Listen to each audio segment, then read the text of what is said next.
अस्सलाम वालेकुम, मेरा नाम है डॉक्टर आबिया जमील और मैं स्माइल डेंटल केयर पे as a dental surgeon work करती हूँ। आज की वीडियो में आपको बताऊंगी कि टीथ वाइटनिंग प्रोसीजर क्या होता है और ये कब कब करवाना चाहिए और इसके क्या क्या नुकसान होते हैं और क्या क्या फ़ायदे होते हैं। तो आइए चलते हैं वीडियो की तरफ।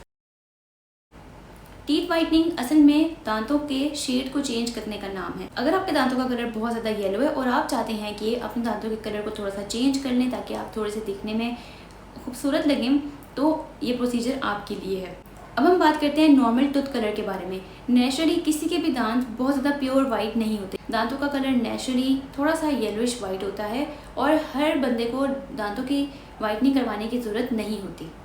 दांतों की वाइटनिंग उन लोगों को करवानी चाहिए जिनके दांतों के ऊपर बहुत ज़्यादा सीवियर किस्म के स्टेन्स होते हैं या फिर बहुत ज़्यादा येलोइश होते हैं जो देखने में अच्छे नहीं लगते। अब हम बात करते हैं कि किस किस वजह से आपके दांतों का कलर इतना ज़्यादा ख़राब हो जाता है कि आपको टीथ वाइटनिंग की ज़रूरत पड़ती है।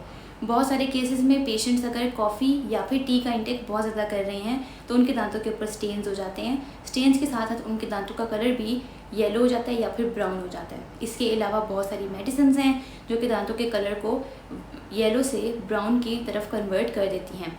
इसके अलावा एज फैक्टर है। इस एज फैक्टर असल में ऐसे होता है कि वक्त के साथ साथ आपके दांतों की जो ऊपर वाली लेयर होती है जिसको इनेमल कहा जाता है वो थोड़ी सी घिसना शुरू हो जाती है। इस वजह से दांतों की जो नीचे वाली लेयर होती है जिसको डेंटिन कहा जाता है उसका थोड़ा सा रिफ्लेक्शन पड़ता है।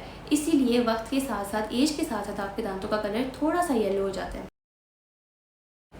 टीथ वाइटनिंग प्रोसीजर किस तरह से किया जाता है? एक होता है हाइड्रोजन पेरोक्साइड और एक होता है कार्बामाइड पेरोक्साइड। ये दोनों केमिकल्स होते हैं। इन दोनों केमिकल्स को दांतों के ऊपर लगाया जाता है और ये स्टेन्स को डिसॉल्व कर देते हैं। इसकी वजह से आपके दांतों का कलर चेंज हो जाता है, यानी कि येलो से थोड़ा सा वाइट हो जाता है। जिन पेशेंट्स के दांत बहुत ज़्यादा एक्सट्रीम येलो होते हैं उनके ऊपर ये प्रोसीजर सबसे बेस्ट वर्क करता है और उनके दांतों का रिजल्ट सबसे अच्छा आता है। अब हम बात करते हैं कि कौन से पेशेंट्स के ऊपर टीथ वाइटनिंग प्रोसीजर नहीं किया जा सकता। जिन पेशेंट्स ने वेनियर यूज़ किए हुए होते हैं या फिर जिन पेशेंट्स की फिलिंग होती है, रूट कैनाल हुई हुई होती है या कैप लगा होता है, उनके ऊपर हम टीथ वाइटनिंग प्रोसीजर नहीं कर सकते। अब हम बात करते हैं कि टीथ वाइटनिंग की कौन कौन सी टाइप्स होती हैं। इसकी ऑलमोस्ट 3 टाइप्स होती हैं।